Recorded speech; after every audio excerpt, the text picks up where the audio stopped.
Psaume 119, nous allons partager à partir du verset 73. Père, béni sois-tu pour ta parole qui est une lampe à nos pieds, ta parole qui regorge de sagesse, d'intelligence, ta parole qui regorge d'instruction, ta parole qui nous montre comment nous, t'es choisi, t'es appelé, t'es mis à part, nous devons marcher. Seigneur, nous voulons plonger nos regards dans la parole que notre frère dans la foi, David, inspiré par ton esprit, nous a laissé dans les psaumes. Et nous sommes toujours dans ce psaume 119. Nous allons encore partager quelques versets aujourd'hui. Éternel mon Dieu, viens nous instruire. Je ne sais pas parler, je ne sais pas enseigner, si ce n'est toi qui me conduis et qui dirige mes pas. Je prie que tu diriges ma bouche encore cet après-midi, afin que tout ce qui sortira de ma bouche soit conduit par toi, afin que ceux qui m'écoutent puissent apprendre au travers de ce que je vais dire.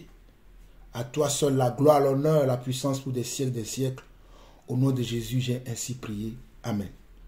Psaume 119, verset 73 dit: Tes mains m'ont créé, elles m'ont formé. Donne-moi l'intelligence pour que j'apprenne tes commandements. David ici n'a pas dit le monde m'a créé. Les gens pensent aujourd'hui que le monde peut créer. Parce que dans le monde, un homme et une femme vont s'aimer et ils vont faire des enfants. Et pour eux, c'est naturel. Ils sont les géniteurs de cet enfant et ils pensent qu'ils peuvent faire tout ce qu'ils veulent. Mais David, nous, ici, nous révèle quelque chose que le monde ne peut pas nous révéler. David dit, tes mains m'ont créé. Ça veut dire que ce n'est pas un père ou une mère qui fabrique des enfants. Mais c'est Dieu qui est le géniteur, l'initiateur de cette chose-là. C'est Dieu. Voilà pourquoi David dit ici, tes mains m'ont créé, elles m'ont formé. Donne-moi l'intelligence pour que j'apprenne tes commandements. David ne demande pas l'intelligence pour être brillant à l'école. D'ailleurs, à cette époque-là, l'école n'existait pas. David ne demandait pas l'intelligence pour surpasser ses frères à la maison, pour surpasser ses amis, mais il demande l'intelligence pour connaître les commandements de Dieu. Donc quelqu'un qui aime Dieu, ce qu'il doit désirer, c'est de connaître les commandements de Dieu. Ce n'est pas de connaître les choses qui sont dans le monde. Je ne dis pas que les choses qui sont dans le monde ne sont pas importantes. Il y a des choses dans le monde que nous devons connaître. Mais les choses sur lesquelles nous devons avoir toujours un empressement, ce sont les commandements, les statuts, les ordonnances, la parole de Dieu. Voilà pourquoi David dit ici, donne-moi l'intelligence pour que j'apprenne tes commandements. Ceux qui te craignent me voient et se réjouissent, car j'espère en tes promesses. Ceux qui te craignent. Donc, ça prouve qu'à l'époque de David, il y avait des gens qui ne le craignaient pas, c'est-à-dire qui ne craignaient pas Dieu, mais il y avait aussi des gens qui craignaient Dieu. Voilà pourquoi David peut mentionner ici, ceux qui te craignent me voient et se réjouissent, car j'espère en tes promesses. J'espère en tes promesses. Les promesses que tu as faites à mes aïeuls, les promesses que tu as faites à mes arrière-parents, et les promesses que tu as faites à moi-même, j'espère en ces promesses-là. Je sais, ô Éternel, que tes jugements sont justes. Je sais, ô Éternel, que tes jugements sont justes. C'est-à-dire, si Éternel, aujourd'hui, tu décides de me juger, ton jugement sera juste. Ton jugement sera juste. Ou en d'autres mots, tes jugements seront justes envers moi. C'est pas fidélité que tu m'as humilié. C'est pas fidélité que tu m'as humilié. Certains théologiens, certains étudiants de la parole disent que David, lorsqu'il écrivait ce psaume-là, c'est lorsque son fils avait pris le pouvoir à sa place. Et que David a commencé à se questionner et il a commencé a rappelé à Dieu la manière dont il manifestait sa parole dans sa vie. Mais à un moment donné, il s'est écarté de sa voix. Voilà pourquoi il comprend que l'humiliation dans laquelle il se trouve, c'est parce qu'entre-temps, il s'est égaré de la voix du Seigneur. Et c'est pour ça qu'il dit ici, c'est par fidélité que tu m'as humilié. Que ta bonté soit ma consolation, comme tu l'as promis à ton serviteur. Même dans l'humiliation, Dieu peut avoir encore envers nous sa bonté. Voilà pourquoi David sollicite sa bonté ici. Il dit que ta bonté soit ma consolation, comme tu l'as promis à ton serviteur. Que tes compassions viennent sur moi pour que je vive. Donc lorsqu'on est humilié, lorsque nous souffrons, nous devons demander la compassion de Dieu dans la souffrance. La compassion veut dire la miséricorde. La compassion veut dire le pardon. Je continue. Que tes compassions viennent sur moi pour que je vive, car ta loi fait mes délices. Car ta loi fait mes délices. Qu'ils soient confondus les orgueilleux qui m'oppriment sans cause. Moi, je médite sur tes ordonnances. Qu'ils soient confondus les orgueilleux qui m'oppriment sans cause. Moi, je médite sur tes ordonnances. Lorsque nous sommes souvent dans les difficultés, nous traversons les problèmes. Certains vont dire, parce que nous avons fait ceci, cela et cela, voilà pourquoi nous nous retrouvons dans telle situation. Des fois, ça peut être vrai. Des fois, ça peut être faux. Mais devant Dieu, Dieu, lui, connaît pourquoi nous sommes dans telle situation.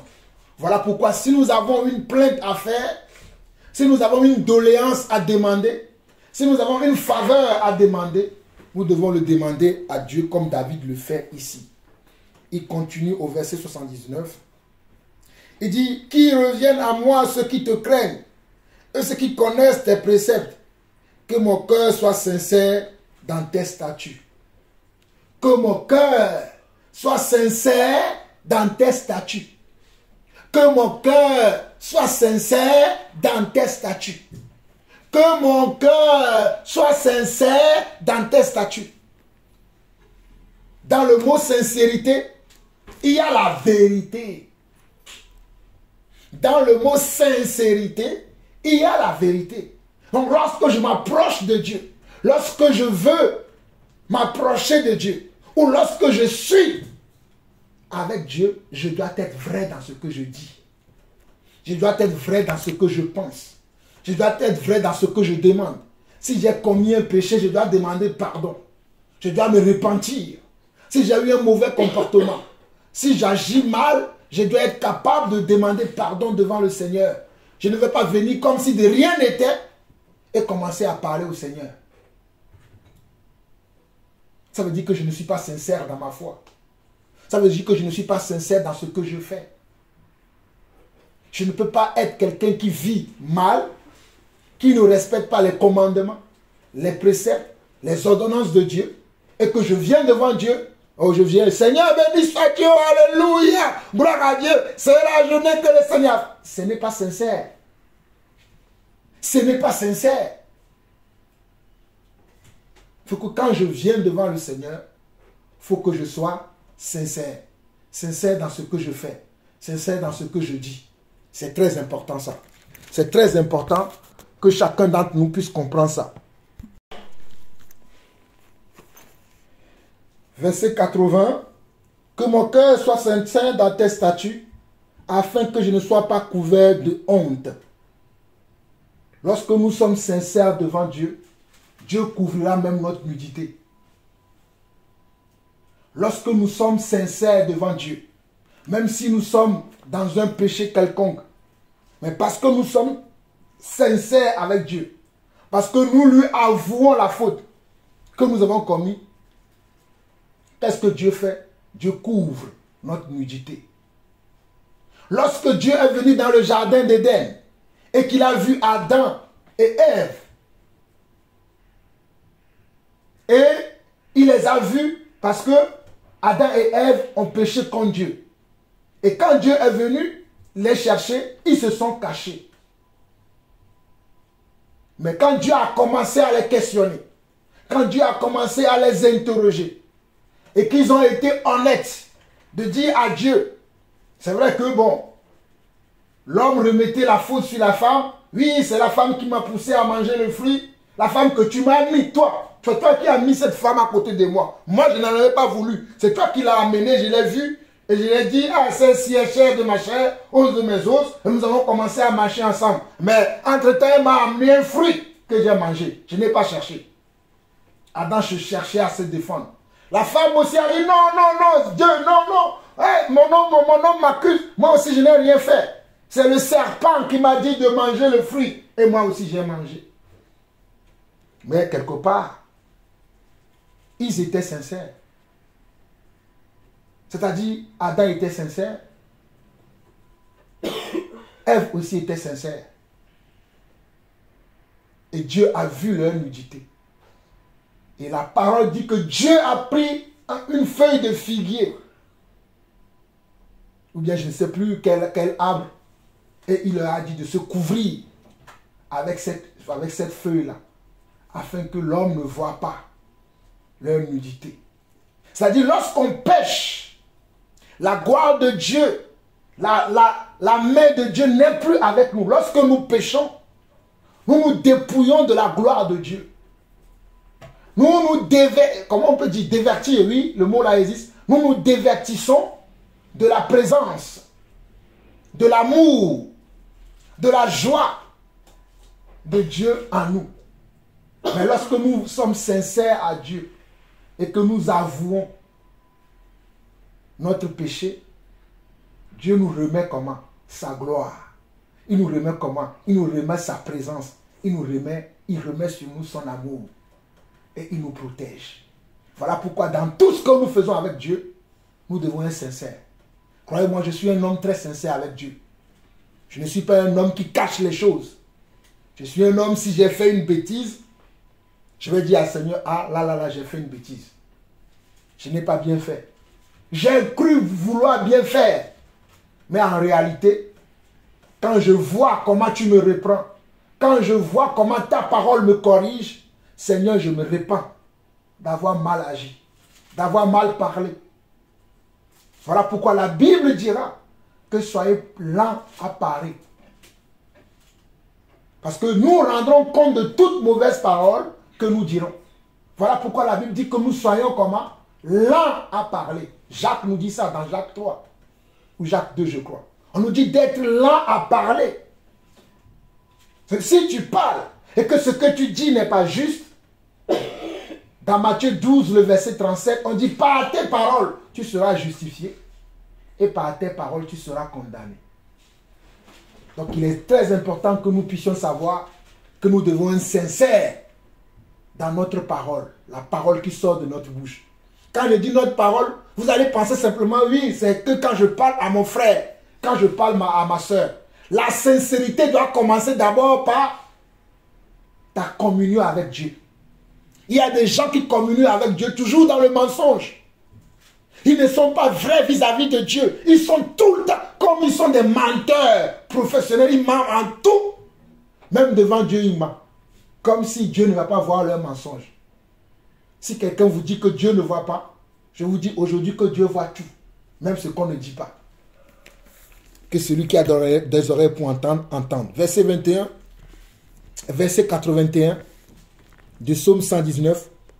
Mon âme languit après ton salut. J'espère en tes promesses. Mon âme languit après ton salut. J'espère en ta promesse. Mes yeux languissent après ta promesse. Je dis, quand me consoleras-tu? Car je suis comme une outre dans la fumée. Je n'oublie point tes statuts. J'aime ce psaume. Mon âme languit après ton salut. Dans l'épreuve, dans les difficultés, dans les situations difficiles. Certes, ton âme peut languir. Ton corps peut être faible. Ton cœur peut battre à 90 tours par seconde. Mais tu dois toujours espérer à la promesse de Dieu. Souvenez-vous, mes chers enfants, même la maison que nous habitons aujourd'hui là, vous êtes bien, vous avez chacun à sa chambre, vous aimez bien cette maison. Vous savez comment on a fait pour arriver ici? Parce que j'ai toujours espéré à la promesse de Dieu. J'ai toujours espéré à la promesse de Dieu. Vous savez, la première fois quand on a voulu visiter cette maison, on n'a pas voulu qu'on visite cette maison. Mais moi, j'ai dit que le Seigneur me donnera cette maison. Et le Seigneur me l'a donnée. Vous savez tout ça. Je vous dis ces choses pour que vous sachiez que même dans l'adversité, même dans les problèmes, il faut toujours espérer aux promesses de Dieu. Le jour-là, quand je suis venu dans cette maison que nous habitons aujourd'hui, nous sommes contents. Et qu'on n'a pas voulu que mes pieds rentrent dans cette maison. Je suis sorti dans mon cœur. Je disais à Dieu, tu m'as fait la promesse que toute terre que la plante de mes pieds fouleront, tu me l'accorderas. Je n'avais pas encore quitté cette rue-là. Mais c'était ce que je disais dans mon cœur. Il dit, Seigneur, si mes pieds ont foulé cette rue, même si les hommes de ce monde ne veulent pas que mon nom soit inscrit sur cette rue, c'est toi qui as le dernier mot. Mais qu'il en soit ainsi. Je suis rentré. Je l'ai dit à mon épouse. Je ne sais pas si elle me croyait ou si elle ne me croyait pas. Mais moi, je savais ce en quoi je croyais. Regardez, David dit ici, mon âme languit après ton salut, j'espère en ta promesse. Mes yeux languissent après ta promesse. Je dis, quand me consoleras-tu? Je me rappelle que j'avais appelé Shalom. Un jour, quelques jours où Dieu a permis maintenant qu'on puisse visiter cette maison. Je l'ai appelé, j'ai dit Shalom. Je ne sais pas la foi de tous tes autres frères. Mais toi, viens avec moi, on va s'accorder. Elle est là, Shalom. On va prier. Quand on priait, c'est les paroles qui sont ici que je disais. Je disais, Seigneur, tu m'as fait beaucoup de promesses. Tu as dit qu'ici, si deux d'entre nous s'accordent sur la terre pour te demander quelque chose, tu leur accorderas cela. Seigneur, la maison dans laquelle nous habitons aujourd'hui, c'est une belle maison. Mais elle commence à devenir plus petite pour nous. Nous avons besoin d'avoir une maison plus grande, afin que chacun puisse avoir son espace. Alors papa, nous te supplions. Nous avons visité cette maison. Elle nous plaît bien. Je m'accorde avec ma fille pour te demander cela. Mais si tu ne me le donnes même pas, je continuerai à te glorifier. Elle est là, Charlotte. Mais j'espère en tes promesses. Parce que tu as promis que tout ce que nous demanderons par la foi, tu nous l'accorderas. J'ai foi que tu me donneras cette maison. Que ta volonté soit faite. Au nom de Jésus, ainsi nous avons prié. Amen. Aujourd'hui, nous sommes où? Nous sommes dans cette maison. David dit ici, mon âme languit après ton salut. J'espère en ta promesse. Mes yeux languissent après ta promesse. Je dis, quand me consoleras-tu? La consolation de Dieu parfois peut prendre du temps, peut paraître lointain. Mais pendant ce temps où la consolation de Dieu paraît lointain, quelle est ton attitude? Quel est ton comportement? Pendant que la consolation de Dieu tarde à venir, comment est-ce que nous nous comportons? C'est là où beaucoup de chrétiens échouent. Même dans le temps d'attente, sois toujours sérieux. Sois toujours fidèle à Dieu. Sois toujours focus sur les commandements de Dieu, les statuts de Dieu. Ne change rien. Ce n'est pas le moment d'être maintenant orienté vers autre chose. Concentre-toi sur ce que tu as, les décisions que tu as prises. Voici pourquoi je suis un homme très concentré. Vous allez me voir, je vais être comme ça, mais je suis concentré. Je sais là où je vais. Je ne me tourne ni à gauche, ni à droite si j'ai un objectif que je me suis fixé à atteindre. Tant que je n'ai pas encore fixé l'objectif, je ne tourne ni à gauche ni à droite. C'est ce que David dit ici. Il dit, verset 83, « Car car je suis comme une outre dans la fumée. Vous savez ce qu'on appelle une outre? Une outre, je peux le considérer comme, pour que vous puissiez comprendre, comme un pot. Il y a des pots que le potier peut façonner. Mais pour que le pot soit solide, il faut qu'on le mette dans un four. Pour que le four puisse donner la forme que le pot doit avoir. Et après, quand les gens le voient, oh, il est beau ce pot, je vais me le procurer. Mais si on te dit par où le pot là est passé, tu ne vas pas vouloir le prendre. Et certains d'entre nous allons passer dans le four. Tôt ou tard, chacun d'entre nous doit passer dans un four. Il y a les fours des situations de la vie. Il y a les fours des épreuves que Dieu a préparées pendant que nous sommes sur terre, pendant que nous parcourons la terre. Il y a des fours pour nous. Est-ce que lorsque Dieu va te mettre dans ce four, tu vas dire, ah c'est trop chaud, moi je sors. Ah, c'est trop chaud pour moi. Ah, ben, tu n'auras pas la belle forme après.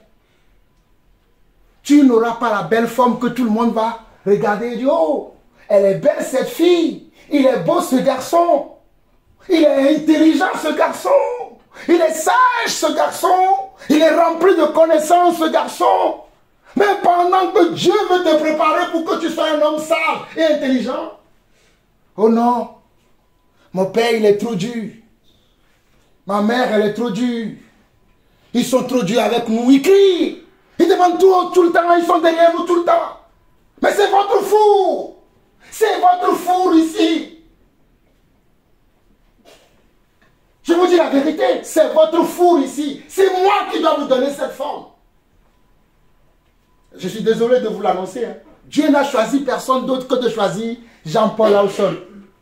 Pour que vous soyez dans le four que Dieu a préparé pour vous.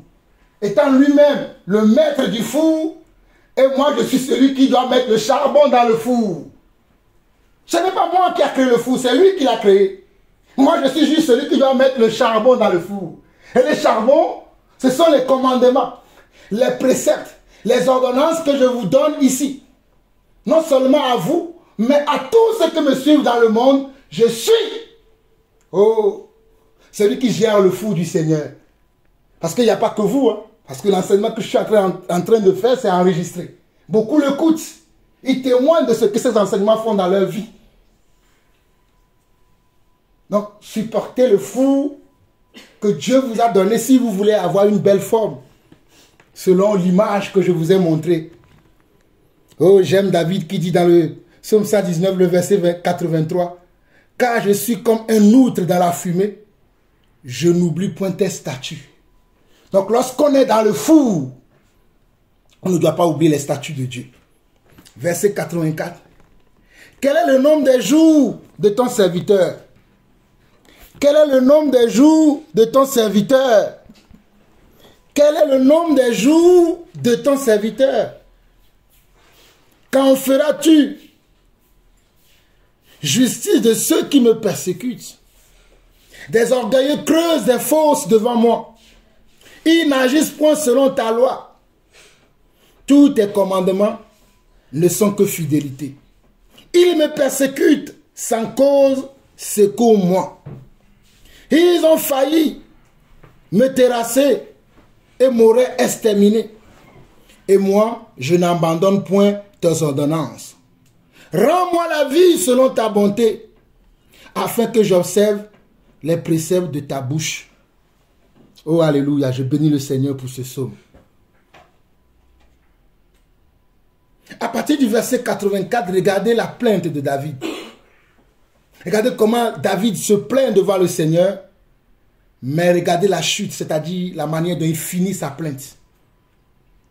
Il dit, quel est le nombre des jours de ton serviteur?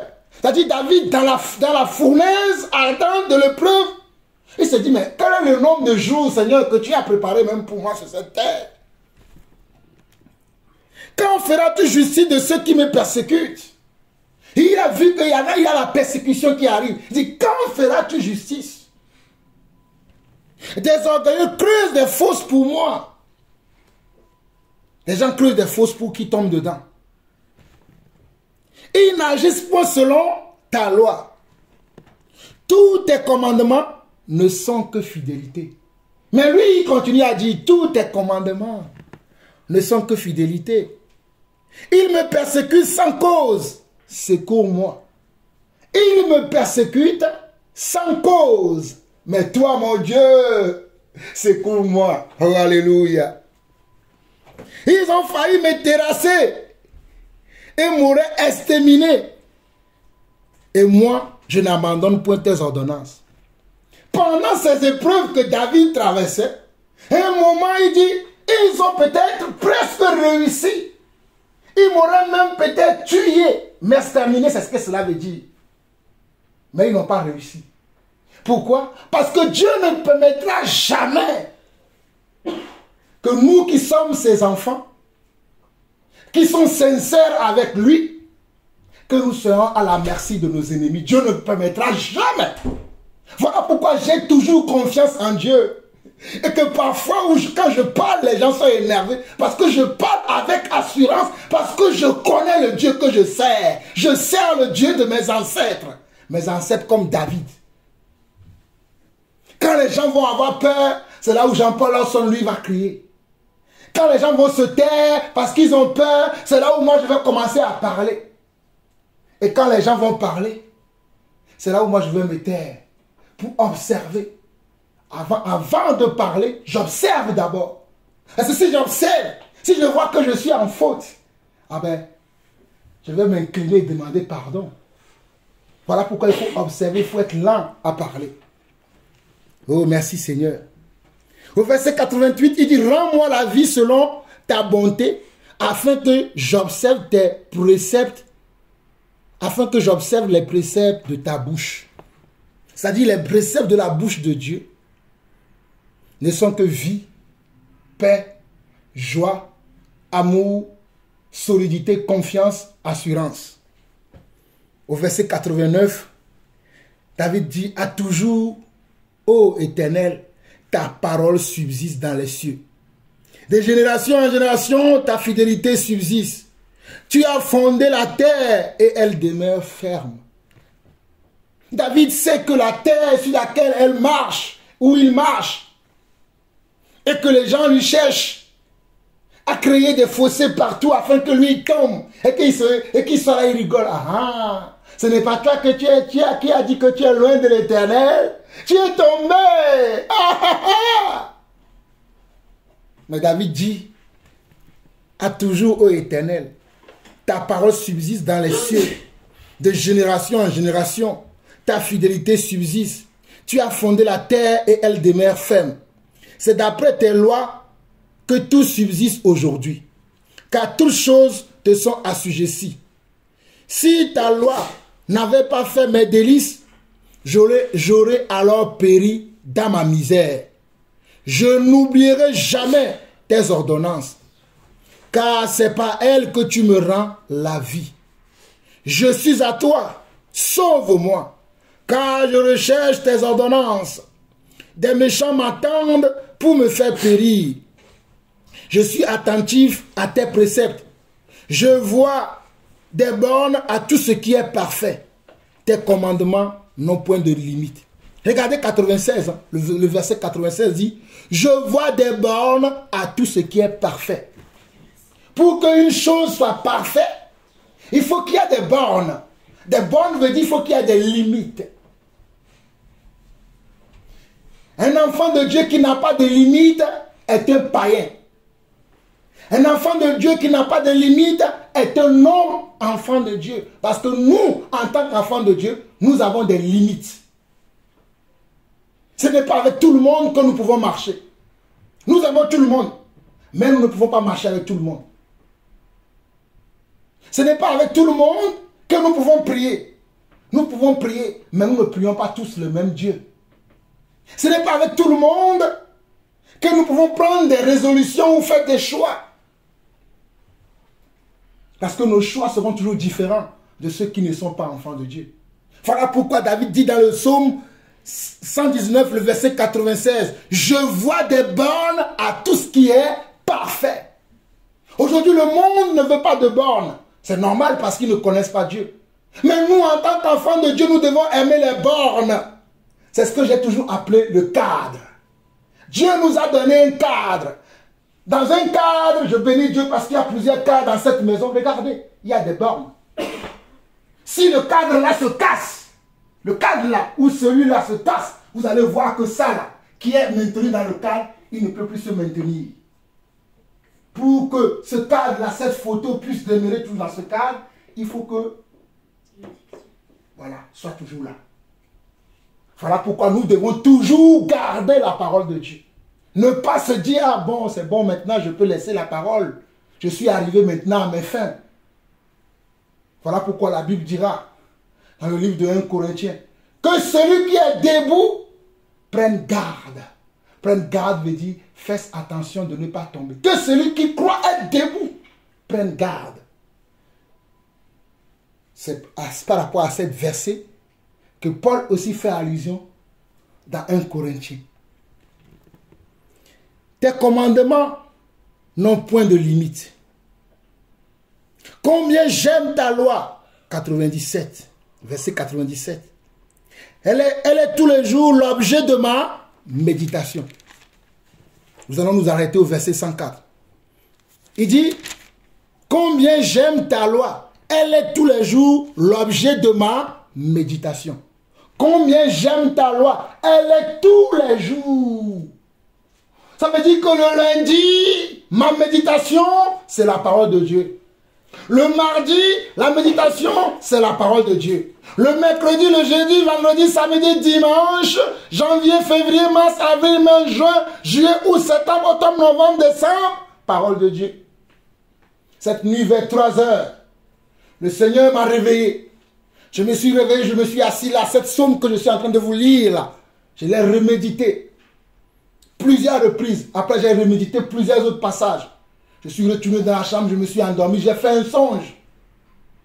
J'ai prié. Je me suis levé le matin, je suis parti courir. Pendant que je courais, j'écoutais encore la parole de Dieu dans mes oreilles. Pendant que je courais, chacun, je voyais des gens qui couraient comme moi. Chacun avait son casque. Mais moi, j'écoutais encore la parole de Dieu dans mon casque. C'est ça. Ne pas se déstabiliser parce qu'il y a autour de nous. Je voyais les gens, je disais bonjour. Mais moi, j'étais toujours en train d'écouter la parole. Dans mon shopping. J'ai dit shopping, je ne faisais pas de shopping. C'est-à-dire, dans la marche, le sport que je faisais, je veux dire. Verset 98 au verset 104, où nous allons nous arrêter. Ton commandement me rend plus sage que mes ennemis. Qu'est-ce qui rend plus sage? C'est les commandements de Dieu. Il dit, tes commandements me rendent plus sage que mes ennemis. Tes commandements me rendent plus sage que mes ennemis. Car je les ai toujours avec moi. Qu'est-ce que David dit? Il a toujours les commandements de Dieu avec lui. C'est quoi ces commandements? Nous les connaissons. Tu ne voleras pas. Tu ne tueras pas. Tu ne convoiteras pas. Mais il n'y a pas que ça. Il y a aussi, comme je disais tout à l'heure, nous devons bien réfléchir avant de parler. Nous devons tourner plusieurs fois la langue avant de dire quelque chose. Nous ne devons pas être dans les commérages. Nous ne devons pas être dans les plaisanteries mondaines. Ah, je plaisante. Aujourd'hui, le monde rigole de tout. Quelqu'un va t'injurier comme ça. Après, il va dire, je plaisante. Et les gens vont rigoler.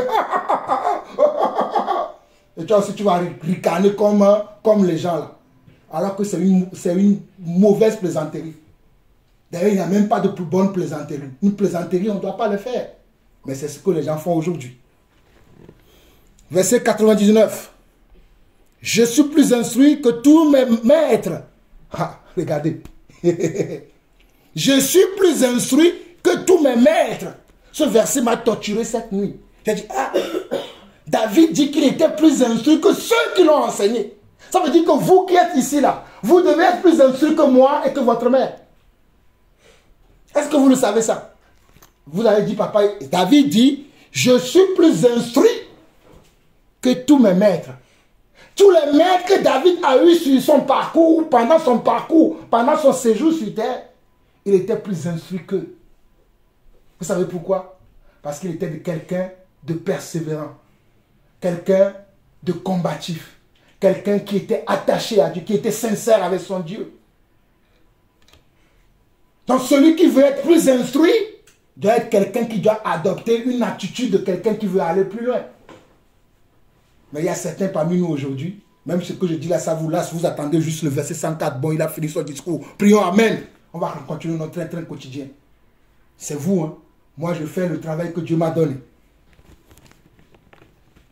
Verset 99. Je suis plus instruit que tous mes maîtres, car tes préceptes sont l'objet de ma méditation.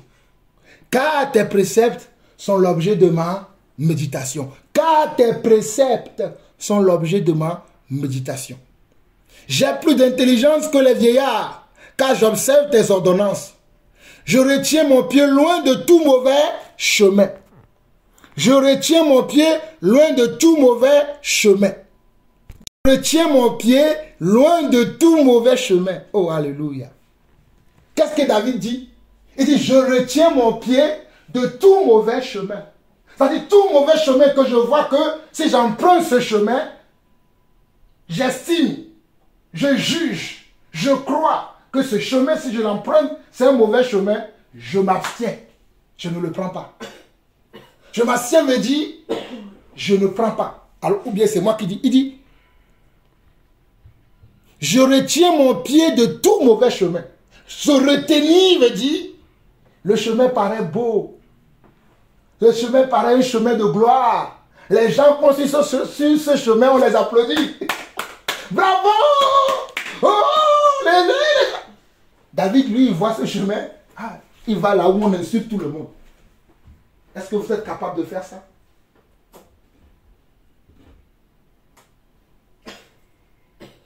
C'est juste ce que je dis, mais c'est la vérité. Aujourd'hui, le chemin sur lequel on applaudit les gens, c'est là où tout le monde veut aller. Le chemin sur lequel on applaudit les gens. Quand tu ouvres ta télévision, ou bien quand tu es sur les réseaux sociaux, tout le monde parle de ces gens. Il y a des gens qui disent, oh, quand est-ce qu'on parlera de moi là-bas? Moi, ma parole me dit, tout ce qui brille n'est pas de l'or. Mais la parole dit ici, je retiens mon pied loin de tout mauvais chemin. Tout à l'heure, je prenais l'exemple des mauvaises plaisanteries. Aujourd'hui, allez écouter certains humoristes. Ils se moquent des gens. C'est la moquerie. Dernièrement, j'étais en train d'écouter un truc comme ça et le Seigneur m'a dit, n'écoute pas ça. Ça, c'est pas bon. Ça, c'est de la moquerie. Mais je voyais les gens dans la salle. Et c'est là où Dieu m'a fait comprendre. Tu n'as toujours pas compris que je t'ai dit que tu es dans le... J'attendais comme ça. Hein, que tu es dans le monde, mais que tu n'es pas du monde. J'ai dit, Seigneur, pardonne-moi. C'est parce que bon, moi aussi, je veux regarder quelque chose. Il dit, mais pourquoi tu ne regardes pas ta Bible? Il dit, mais Seigneur, j'ai déjà regardé ce matin. Mais ce n'est pas assez. Continue à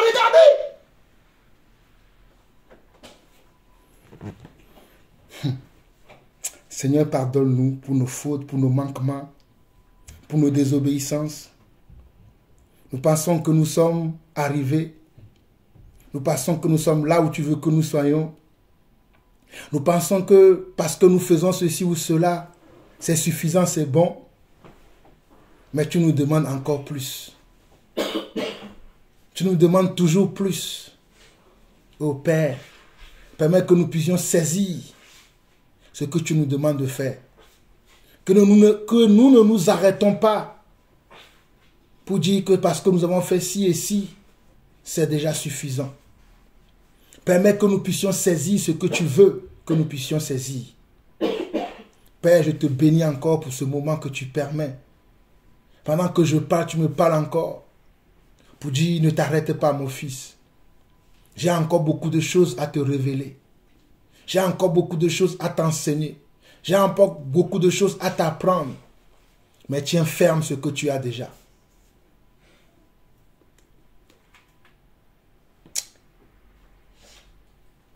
Merci, Papa, pardonne-nous. Au nom de Yeshua. Amen. Verset 102 au verset 104.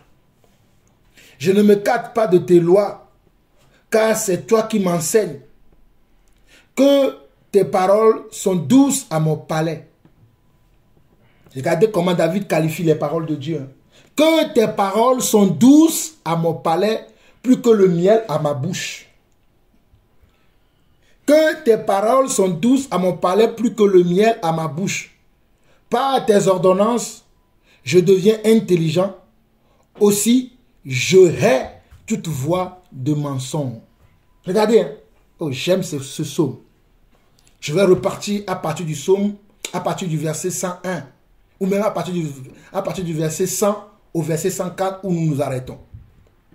Je retiens mon pied loin de tout mauvais chemin, afin de garder ta parole.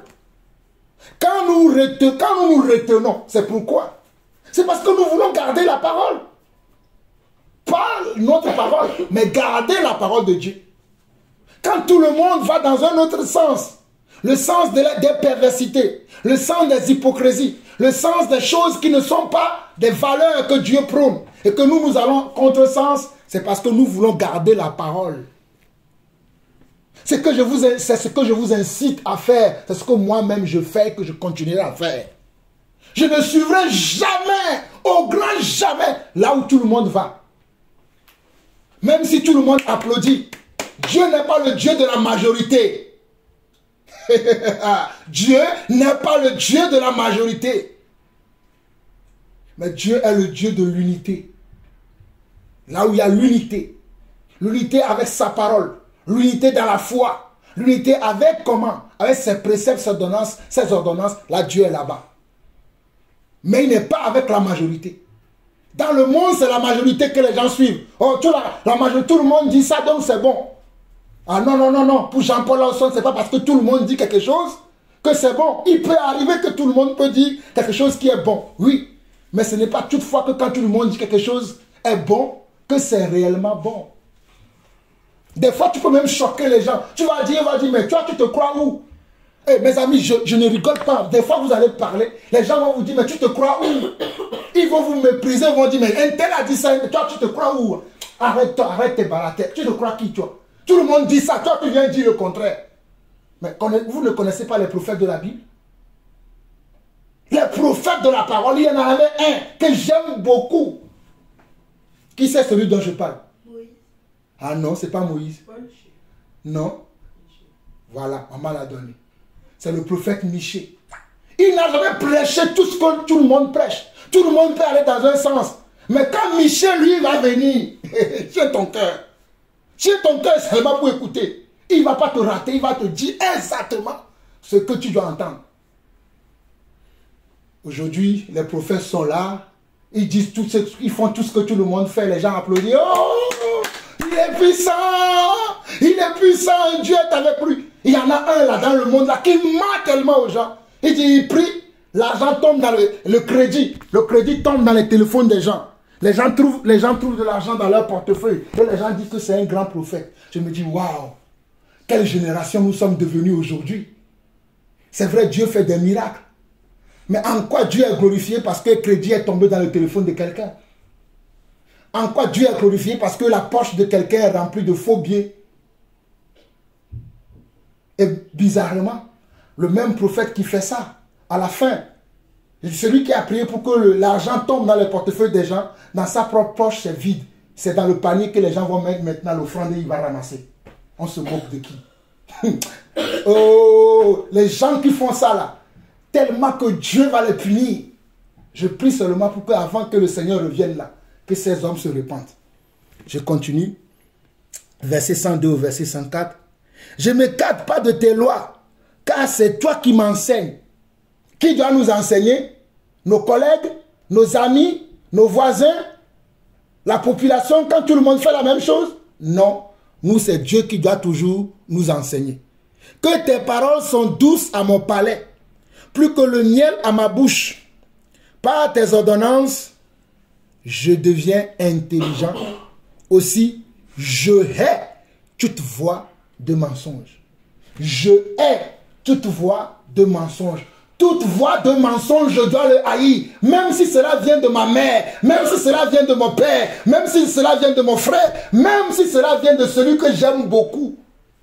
Je ne vais pas dire parce que c'est ma femme. Mais si c'est ta femme, il a une voix de mensonge, tu dois faire quoi? tu dois le haïr. Ah, c'est mon mari. On s'aime bien. Il me fait des câlins. Il m'achète beaucoup de cadeaux. Il a un voix de mensonge. Chérie, je t'aime. Hein. Mais ça là, ce n'est pas juste. J'aimerais que maman ait cette attitude-là avec moi. Moi, j'aurais ça avec elle. Mais j'aimerais que même vous, ah papa, oui, oui, mais ça là, papa, tu as tort. Je peux même gonfler la poitrine. Hey, shalom, shalom, j'ai pas tort. Mais la conscience du Seigneur, elle va dire, hé monsieur, ta fille a la raison. T'as tort. Voilà ce que David dit ici. Il dit, par tes ordonnances, je deviens intelligent. Aussi, je hais toute voix de mensonge. Donc, nous devons haïr toute voix de mensonge, peu importe de qui ça vient. Peu importe de qui ça vient. Ne dites pas, oui, si je lui dis, bon, ça va peut-être froisser notre amitié. Donc, vous avez une amitié sur le mensonge. Oh non, ça va, peut-être il ne va plus me donner les 10 000 les offrandes. Peut-être il ne va plus me donner ceci. D'ailleurs, moi, je ne prends ni de dîmes, ni d'offrandes, à part quelques frères et sœurs qui me soutiennent de temps en temps. Mais nous devons être capables de dire la vérité aux gens, quoi qu'il en coûte. Vous savez, lorsqu'il y avait le Covid en France, lorsqu'il y avait le Covid, je me rappelle, Emmanuel Macron, il est venu à la télé faire un discours. Il a dit, la France est en guerre. Mais que nous allons soutenir les Français, quoi qu'il en coûte. Et c'est ce que la France a fait. J'ai béni le Seigneur pour ça. Il y a des gens qui ont perdu leur travail. Mais pendant ce moment où ils ont perdu leur travail, ils étaient soutenus. Dans le royaume de Dieu, c'est ce que nous devons faire. Quoi qu'il nous en coûte, nous devons être capables de défendre la vérité et de ne pas supporter le mensonge. Dieu me dit d'aller vous lire un passage dans Apocalypse pour finir. On a fini, hein? Mais je le sens fort dans mon cœur depuis Apocalypse. Apocalypse, je vais m'arrêter, mais l'Esprit me dit toujours, ne t'arrête pas, continue. Donc je vais aller lire ça dans Apocalypse, je crois que c'est Apocalypse chapitre 2.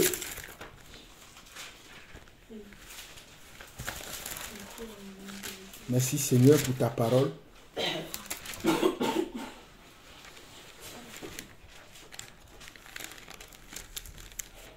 Apocalypse chapitre 2. Dieu dit, écrit à l'âme de l'église d'Éphèse. Écrit à l'âme de l'église d'Éphèse, ça veut dire, l'ange c'est le conducteur de cette église. C'est celui qui dirige cette église. Si nous voulons nous mettre à la place de cette personne, c'est comme si Dieu dit, écris à mes enfants, c'est-à-dire à mes connaisseurs, à ceux qui ont foi en moi, qui sont en France. Il dit, voici ce que dit celui qui tient les 7 étoiles dans sa main droite, celui qui marche au milieu des 7 chandeliers d'or. Je connais tes œuvres, ton travail et ta persévérance. Ça, je le connais. Oh, je sais que tu travailles pour moi. Je sais que tu es persévérant. Je sais que tu ne peux supporter les méchants. Je sais aussi que tu n'aimes pas supporter les méchants. Ça, je le sais. Je le vois en toi. Que tu as éprouvé ceux qui se disent apôtres et qui ne le sont pas, et que tu les as trouvés menteurs. Oui, même ceux qui se disent apôtres, qui sont des faux apôtres aujourd'hui, les faux enseignants, les faux ministres, les faux enfants de Dieu. Tu en as éprouvé plusieurs. Je le sais que tu dis la vérité. Oui, c'est vrai, quand je parle souvent avec vous, vous me parlez des gens qui sont chrétiens aussi dans vos écoles, dans vos lycées, vous me dites, ah oui, celui-là il dit ça, mais moi je sais que la parole dit ça. C'est ça ici. Hein? Il continue, verset 3.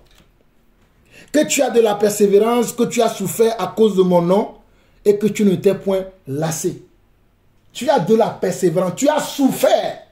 À cause de quoi? À cause de mon nom. Mais regardez le verset 4. Mais ce que j'ai contre toi. Mais ce que j'ai contre toi. J'aimerais dire à tout un chacun d'entre nous que Dieu n'est rien contre nous. Arrivons à ce stade où Dieu ne peut dire j'ai contre toi ceci, ça là. Mais ici, Dieu a trouvé quelque chose. Malgré qu'il a commencé par quoi? Par encourager, par féliciter, par montrer ce que la personne fait. Mais quand même, il y a une tâche. C'est là où je vais finir. Il dit, ce que j'ai contre toi, c'est que tu as abandonné ton premier amour. Peut-être pour certains d'entre vous, vous trouvez ce mot-là fort. Vous voulez dire, c'est quoi abandonner son premier amour? Pour vous expliquer cela simplement, c'est que tu n'es plus concentré à Dieu comme cela se doit. Tu ne suis plus la voix de Dieu comme cela se doit. Tu n'obéis plus au commandement de Dieu. C'est ça, abandonner ton premier amour. Lorsqu'un homme aime une femme, vous demandez à maman si elle pouvait vous raconter quand on s'était connus. Dites-lui, elle est là. Vous pouvez lui poser la question. On s'aimait vraiment, on pouvait rester au téléphone. Des fois jusqu'à 3 h du matin. Des fois quand j'allais chez maman, à l'époque elle habitait encore loin. Quand j'allais chez elle, elle va me dire, bon, je vais te raccompagner. Elle me raccompagne jusqu'à l'arrêt jusqu'à la gare. Le train n'est pas encore arrivé. Le train est arrivé, des fois je lui dis, non, laisse-le partir. On repart encore, on va jusqu'à chez elle. Mais on ne monte pas, on reste en bas, on cause, on discute. Jusqu'à des fois, on repart encore à la gare. Des fois je pars de chez elle, je quitte à 3 h. Parce qu'on s'aime. Et même quand je pars, je suis dans le train. Des fois je pars, je prends le train. Mais on parle au téléphone. Ou bien si on ne parle pas, je vais dire quand je vais arriver à la maison, je vais t'appeler. Des fois quand je la rappelle, elle est encore éveillée, on parle. Mais des fois elle dort, elle ne répond pas. Donc je comprends que si elle ne répond pas, mais le lendemain matin, elle me rappelle tout de suite. Quand elle se réveille, elle dit, oh désolé, hier tu m'as rappelé, mais moi je dormais. Je viens de me réveiller. Tu vois, Nicole, c'est que c'est la vérité. Je viens de me réveiller, j'ai vu que tu m'as appelé. Voilà le premier amour. Le premier amour, c'est que tu ne te lasses pas de voir la personne. Tu ne te lasses pas d'entendre la personne. Tu ne te lasses pas d'écouter ce que la personne a à te dire. En d'autres mots, tu ne te lasses pas de marcher selon la parole de Dieu. Tu ne te lasses pas de marcher selon la parole de Dieu. Mais ici, Dieu dit, Apocalypse 2, verset 4, mais ce que j'ai contre toi, c'est que tu as abandonné ton premier amour. Et qu'est-ce que Dieu nous conseille? Cette semaine, il y a une sœur qui m'a envoyé un message qui m'a dit que c'est une sœur qui est malade. Et les gens l'invitent souvent à aller prier un peu partout, Et apparemment, on l'a envoyé encore chez une prophétesse cette semaine. Et elle me disait que depuis qu'on l'a amenée là-bas, avant même qu'on l'amène, selon son message, si j'ai encore une bonne mémoire, que l'esprit le poussait à me dire ça. Mais elle résistait. Et c'était hier qu'elle m'a dit la chose. Et pendant qu'elle me dit ça, et elle m'a dit qu'elle a été voir cette prophétesse, la prophétesse a prié pour elle et la prophétesse lui a dit que la maladie qu'elle a, ça vient d'un envoûtement. C'est juste ce que la prophétesse a dit. J'ai dit à la soeur, j'ai dit ça n'est pas Dieu ça. J'ai dit, notre Dieu, c'est un Dieu qui constate et qui guérit. Notre Dieu n'est pas un Dieu qui constate seulement et qui ne guérit pas. Non. Notre Dieu, quand il constate quelque chose, il va trouver aussi la solution à la chose. Donc je vous partage cet exemple-là afin qu'un jour, si je ne suis pas là, quelqu'un vient vous dire, hey, shalom, j'ai vu que tu as ceci, là, oui, bon, voilà, c'est ça. Non, ça, c'est pas Dieu. Quand Dieu parle, il voit là où il y a le problème, il voit également la solution. Notre Dieu n'est jamais confus. Il n'est jamais dans le à peu près. Dans le... Non, non. Dieu, quand il parle, tu sais que Dieu a parlé. Et voici pourquoi ici au verset 5, Dieu dit, souviens-toi donc d'où tu es tombé. Il dit, souviens-toi. C'est-à-dire, rappelle à ton souvenir d'où tu es tombé, repens-toi et pratique tes premières œuvres. Donc je comprends par le conseil que Dieu donne à cet homme de l'église là, à ce conducteur là, que c'est parce qu'il avait abandonné les premières œuvres qu'il pratiquait, les premières œuvres qu'elle pratiquait. Et beaucoup d'entre nous, nous avons abandonné les premières œuvres que nous pratiquions avant. Les œuvres, nous prions pour nos familles. Je me souviens avec ma soeur, on avait même à l'époque, on avait choisi des jours, on a dit ces jours-là, nous allons prier pour les membres de nos familles. Nous allons prier pour nos frères et sœurs. On le faisait. On prenait même des jours de jeûne. Mais il y a quelques années, on ne le fait plus.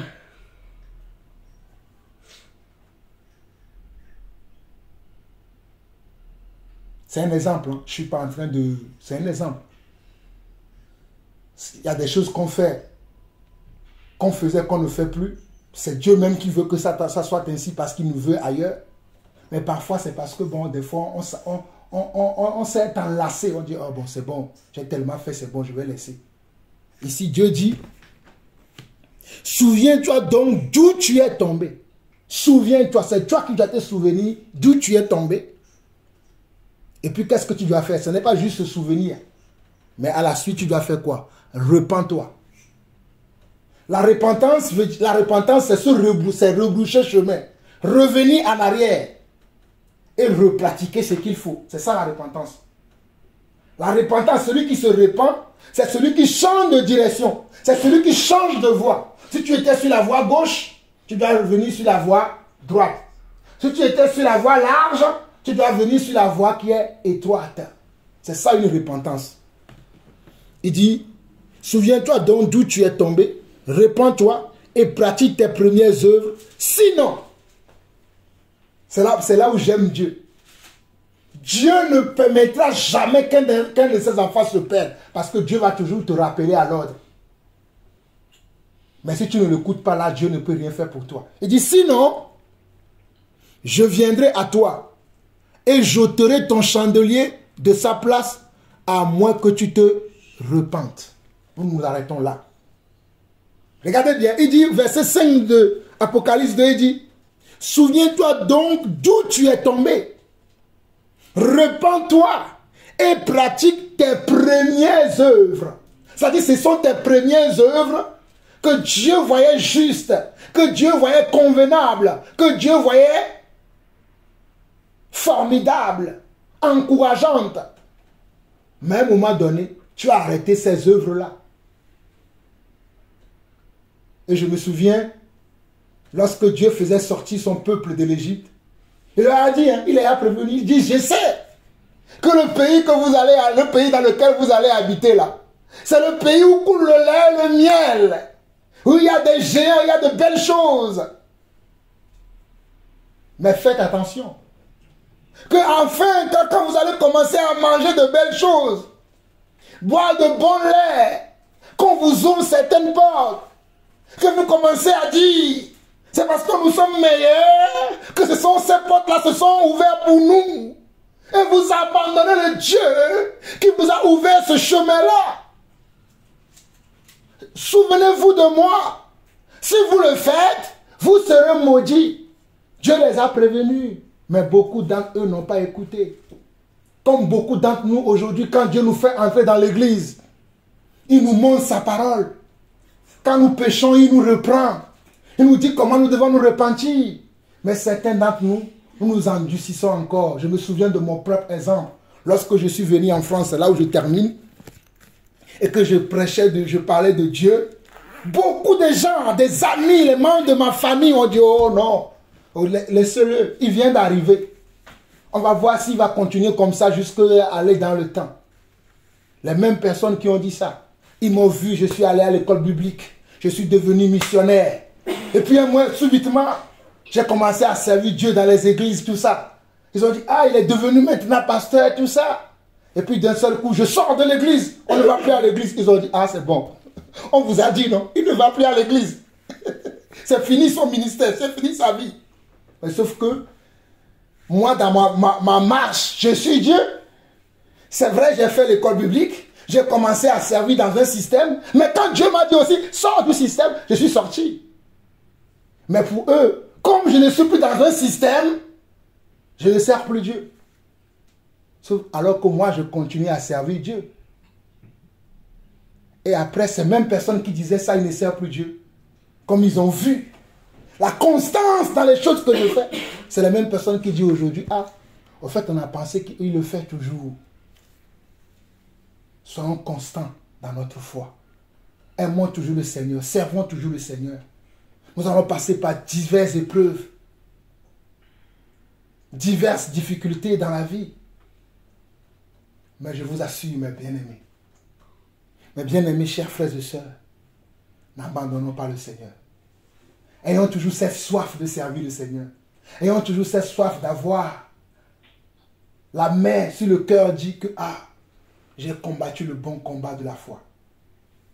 C'est-à-dire, quand tu vas être devant le Seigneur, peut-être tu feras certainement des erreurs. Hein. On fera certainement des erreurs. David en a fait.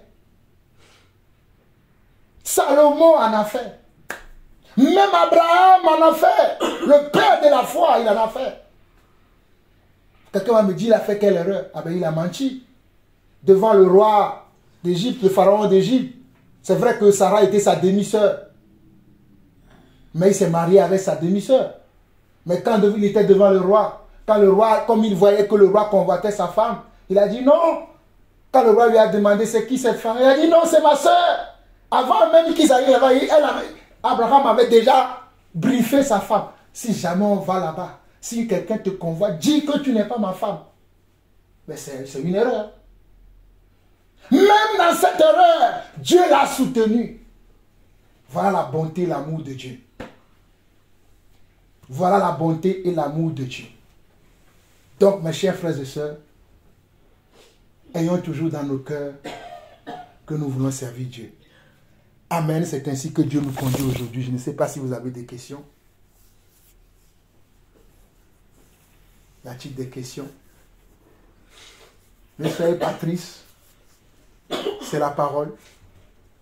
C'est ça ce que Dieu veut que nous entendons aujourd'hui. Même si elle est dure, acceptons-le. Je dis toujours que la délivrance commence là où nous acceptons nos fautes, nos erreurs, nos manquements. C'est là où la parole travaille. Voilà pourquoi la Bible dit, on l'a vu déjà dans le livre de Jacques, il dit ne vous bornez pas simplement à écouter, mais mettez en pratique ce que vous écoutez. Et c'est là que vous aurez la réussite dans vos voies. Et ne pensez pas que parce que moi je vous ai dit ça, que moi je suis épargné. Alors, je suis dans le même combat que vous. Ces paroles me concernent aussi. Ce n'est pas parce que c'est moi qui les prêche que moi je suis exempté. Nous sommes tous dans les mêmes conflits, dans les mêmes problèmes que nous devons travailler chacun dans nos vies. Bon, comme je vois qu'il n'y a pas de questions, nous allons écouter l'enseignement par là. Nous nous retrouverons la prochaine fois. Nous continuerons encore la méditation de ce psaume qui nous fait beaucoup de bien en ce moment. Shalom. Ta présence dans nos vies, ton amour, ta puissance, ta présence dans nos vies, ton amour, ta puissance, ta présence dans nos vies, ton amour, ta puissance, ta présence dans nos vies. Je veux t'adorer de tout mon cœur et je veux t'adorer de toute mon force, je veux t'adorer de toute mon âme, tu es mon Dieu, tu es mon Dieu, ton amour, alléluia, ta puissance, ta présence dans nos vies, ton amour, ta puissance, ta présence dans nos vies, et je veux t'adorer de tout mon cœur, et je veux t'adorer de toute ma force, je veux t'adorer de toute mon âme, car tu es mon Dieu. Tu es mon Dieu, tu es mon Dieu, tu es mon Dieu,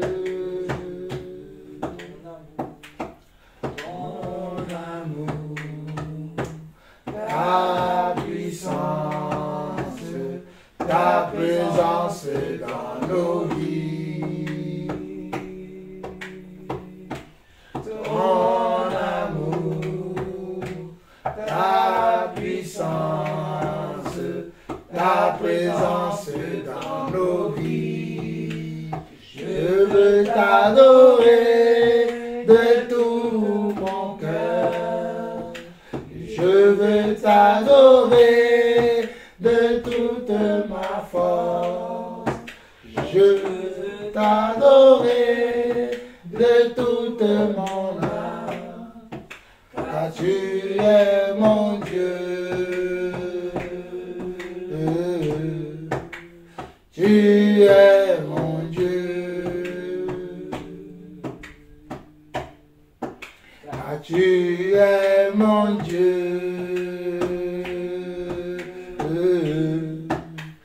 Tu es mon Dieu. Je veux t'adorer de toute mon cœur. Je veux t'adorer de toute ma force. Et je veux t'adorer de toute mon âme. Car tu es mon Dieu. Tu es mon Dieu. Car tu es mon Dieu. Tu es mon Dieu. Je veux t'adorer de tout mon cœur. Et je veux t'adorer de toute ma force. Et je veux t'adorer de toute mon âme. Car tu es mon Dieu. Tu es mon Dieu. Car tu es mon Dieu.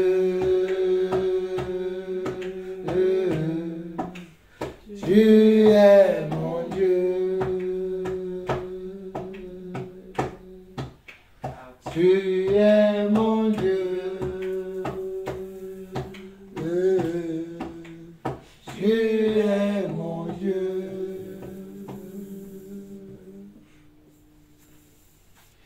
Je veux t'adorer de tout mon cœur. Et je veux t'adorer de toute ma force. Et je veux t'adorer de toute mon âme. Car tu es mon Dieu. Tu es mon Dieu. Tu es mon Dieu. Tu es mon Dieu.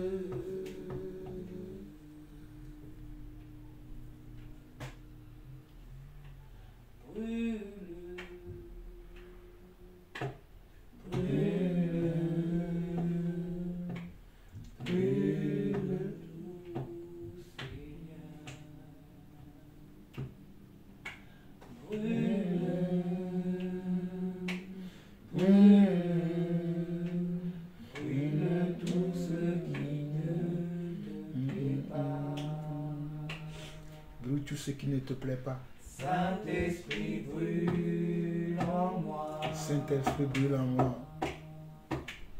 Brûle, brûle, brûle tout en moi. Brûle tout en moi.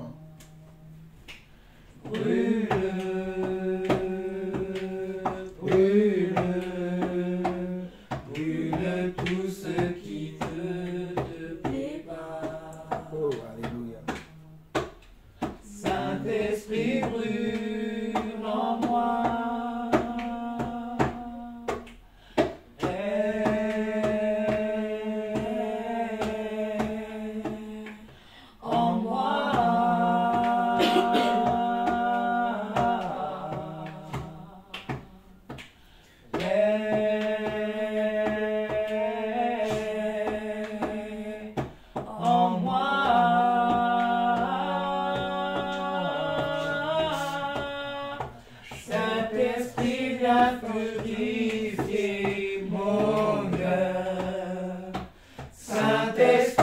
viens contrôler ma vie. Saint-Esprit, viens fortifier mon âme. Prends la grâce qui te revient. Brûle, brûle, brûle, feu de Dieu. Brûle, brûle, brûle tout ce qui ne te plaît pas. Saint-Esprit, brûle en moi.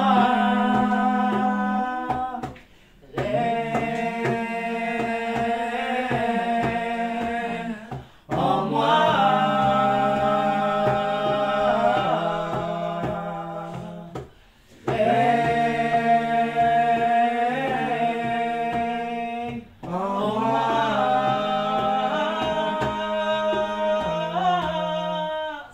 Saint-Esprit, viens fortifier mon cœur. Saint-Esprit, viens transformer ma vie. Saint-Esprit, viens fortifier mon âme. Prends la grâce qui te revient. Saint-Esprit, viens fortifier mon cœur. Saint-Esprit, viens contrôler ma vie. Saint-Esprit, viens fortifier mon âme. Prends la grâce qui te revient. Prends la grâce qui te Prends revient. la grâce qui te revient, Seigneur. Saint-Esprit, viens fortifier nos mon âmes. cœur.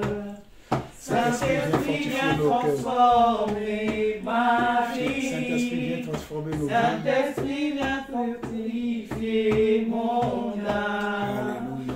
Prends la grâce qui te revient. Alléluia. Saint-Esprit, brûle en moi.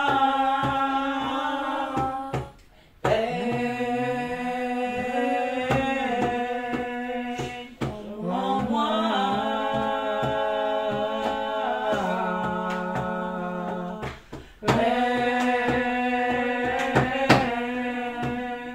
En moi. Saint-Esprit, viens fortifier mon cœur. Saint-Esprit, viens transformer ma vie. Saint-Esprit, viens fortifier mon cœur. Prends la grâce qui te revient. Prends la place qui te revient, Seigneur. Prends la grâce qui te Prends la place qui te revient, Yeshua. Prends la grâce qui te revient. Prends la grâce qui te revient. Prends la grâce qui te revient. Prends la grâce qui te revient. Prends la grâce qui te revient. Prends la grâce qui te revient. Prends la grâce qui te revient. Prends la grâce qui te revient.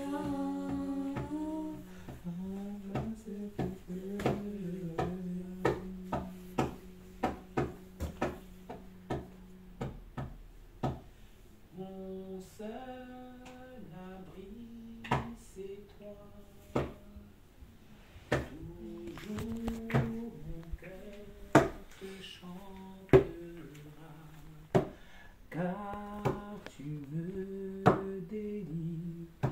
Et chaque fois que j'ai peur, je m'appuie sur toi.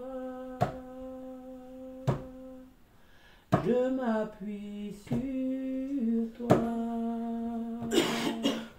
Et dans ma détresse, le Seigneur me rend fort. Je m'appuie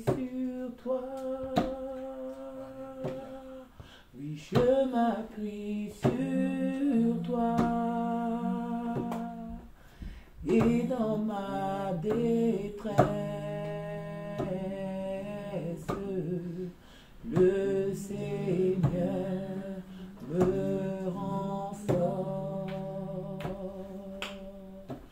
Mon seul abri, c'est toi. Toujours mon cœur te chantera, car tu me délivres. Et chaque fois que j'ai peur, je m'appuie sur toi. Oh, je m'appuie sur toi. Et dans ma détresse, le Seigneur me rend fort. Je m'appuie sur toi.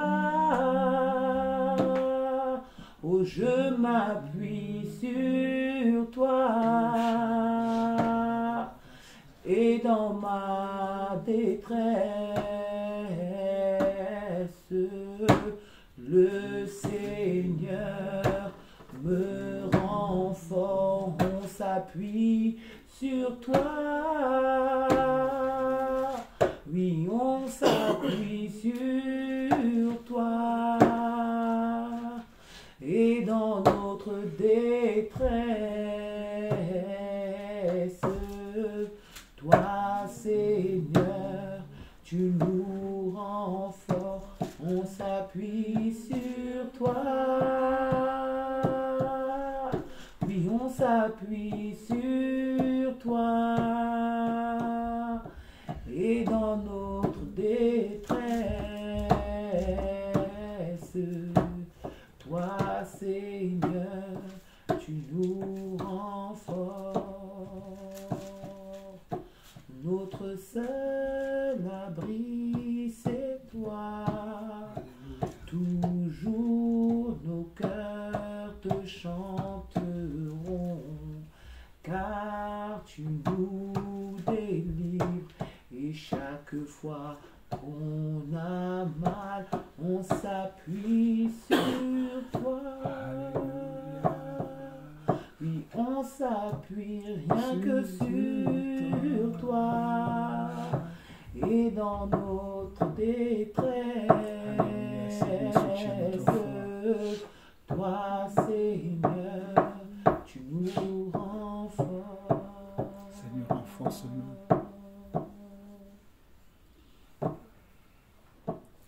Alléluia. Le nom du Seigneur est un refuge.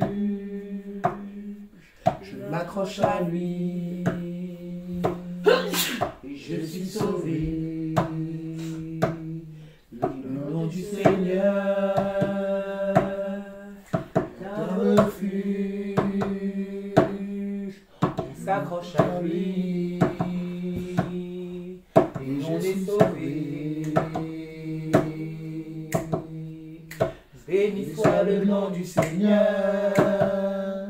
Béni soit le nom du Seigneur. Oui, béni soit le nom du Seigneur, le Très-Haut. Béni soit le nom du Seigneur. Béni soit le nom du Seigneur. Oui, béni soit le nom du Seigneur, le Très-Haut. Le nom du Seigneur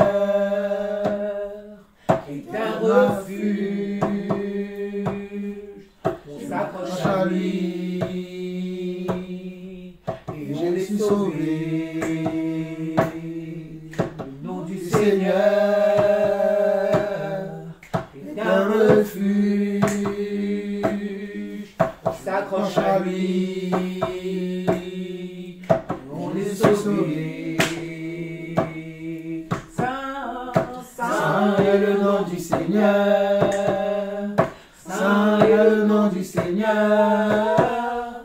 Oui, saint est le nom du Seigneur, le Très-Haut.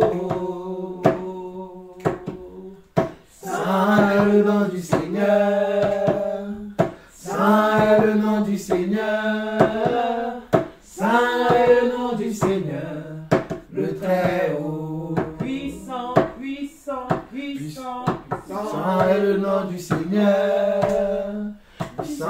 est le nom du Seigneur. Puissant est le nom du Seigneur, le Très-Haut.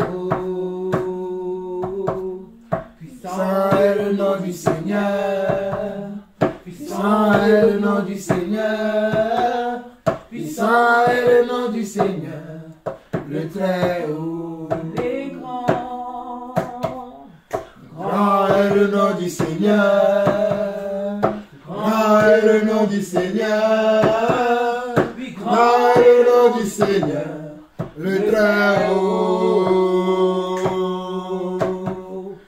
Grand est le nom du Seigneur. Grand est le nom du Seigneur. Grand est le nom du Seigneur, le Très-Haut. Glorieux, glorieux est le nom du Seigneur.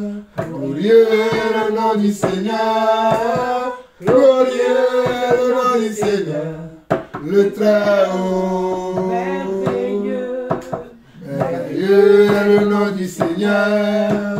Merveilleux est le nom du Seigneur.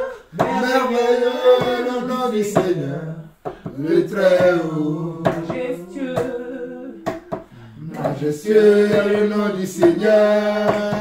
Majestueux est le nom du Seigneur. Majestueux est le nom du Seigneur, le Très-Haut. Il est saint. Saint est le nom du Seigneur. Saint est le nom du Seigneur. Saint est le nom du Seigneur, le Très-Haut. Le nom du Seigneur est un refuge. On s'accroche à lui et je suis sauvé. Le nom du Seigneur est un refuge. On s'accroche à lui et je suis sauvé. Le nom du Seigneur est un refuge. On s'accroche à lui et on est sauvé. La main du Seigneur est un refuge. Je m'accroche à elle et je suis sauvé. La main du Seigneur est un refuge. Je m'accroche à lui et je suis guéri. Amen. Le nom du Seigneur est ton refuge. Accroche-toi à lui et tu seras guéri. Le nom du Seigneur est ton refuge. Accroche-toi à lui et tu seras guéri.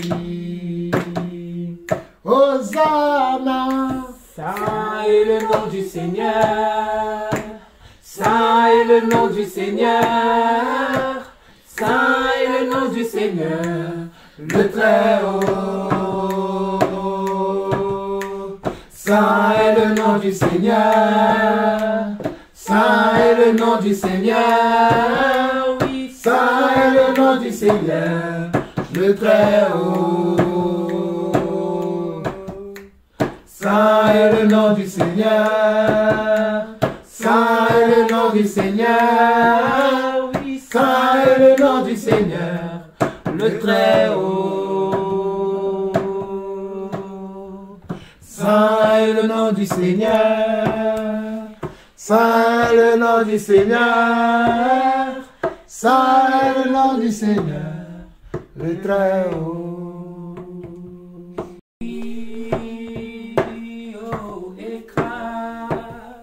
Le camp de l'ennemi, quand il s'est levé, quand Jésus s'est levé, il est ressuscité, il a vaincu tous nos ennemis. Il a vaincu nos ennemis. Il a vaincu nos ennemis. Il a vaincu nos ennemis. Oh, je dis, lève-toi, peuple de Dieu. Oh, lève-toi sur toute la terre. Oh, saisis l'épée de l'esprit. Oh, écrase le camp de l'ennemi. Quand il s'est levé, quand Jésus s'est levé, il est ressuscité, il a vaincu tous nos ennemis. Il a vaincu nos ennemis. Il a vaincu nos ennemis. Il a vaincu nos ennemis. Il a vaincu nos ennemis. Il a vaincu nos ennemis. Il a vaincu nos ennemis. Il a vaincu nos ennemis. Oh, je dis, lève-toi, peuple de Dieu. Oh, lève-toi sur toute la terre. Oh, saisis l'épée de l'esprit. Écrase, écrase le camp de l'ennemi. Oh, je dis, lève-toi, peuple de Dieu. Oh, lève-toi sur toute la terre. Oh, saisis, saisis l'épée de l'esprit. Écrase, écrase le camp de l'ennemi. Oh, je dis, lève-toi, peuple de Dieu. Oh, oh, lève-toi sur toute la terre. Oh, je dis, saisis l'épée de l'esprit. Écrase, écrase le camp de l'ennemi. Quand il s'est levé, quand Jésus s'est levé, il est ressuscité, il a vaincu tous nos ennemis. Il a vaincu nos ennemis. Il a vaincu nos ennemis. Il a vaincu nos ennemis. Il a vaincu nos ennemis. Il a vaincu nos ennemis. Il a vaincu nos ennemis. Il a vaincu nos ennemis. Oh, je dis, lève-toi, peuple puissant. Peuple de Dieu. Oh, lève-toi sur toute la terre. Sur toute la terre. Sur toute la terre. Saisis l'épée de l'esprit. Oh, écrase le camp de l'ennemi. Quand il s'est levé, quand Jésus s'est levé, quand il est se levé, il a vaincu tous nos ennemis. Il a vaincu nos ennemis. Il a vaincu nos ennemis. Il a vaincu nos ennemis. Il a vaincu nos ennemis. Il a vaincu nos ennemis. Il a vaincu nos ennemis. Il a vaincu nos ennemis. Amen. Simple mot d'amour qui sont pour toi. Cet simple chant d'amour en ton honneur. Il est pour toi, rien que pour toi.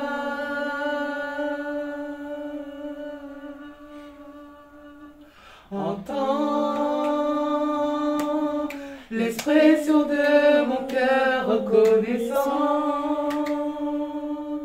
Même si je ne sais pas toujours comment te dire, Seigneur, je t'aime tant.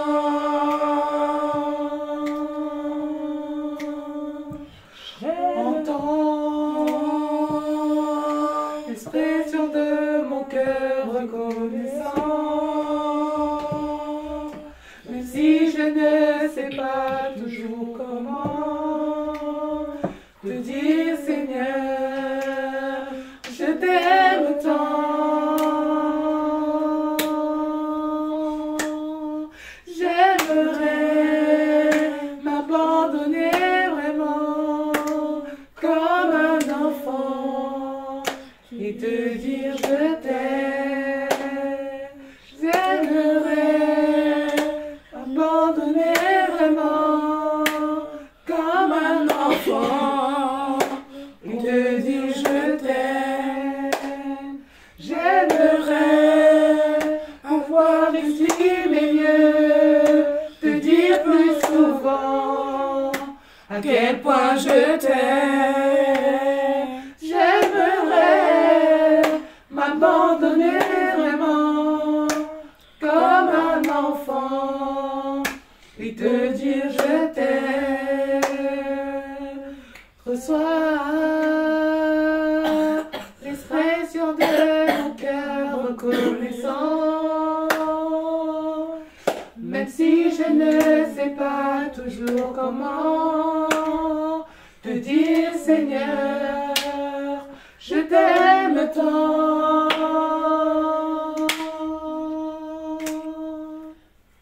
Entends l'expression de mon cœur reconnaissant. Même si je ne sais pas toujours comment te dire, Seigneur, je t'aime tant. J'aimerais m'abandonner vraiment, te dire plus souvent à quel point je t'aime. J'aimerais m'abandonner vraiment comme un enfant et te dire je t'aime. J'aimerais pouvoir exprimer mieux, te dire plus souvent à quel point je t'aime. J'aimerais m'avoir m'exprimer mieux, te dire plus souvent à quel point je t'aime, à quel point je t'aime, à quel point je t'aime, à quel point je t'aime.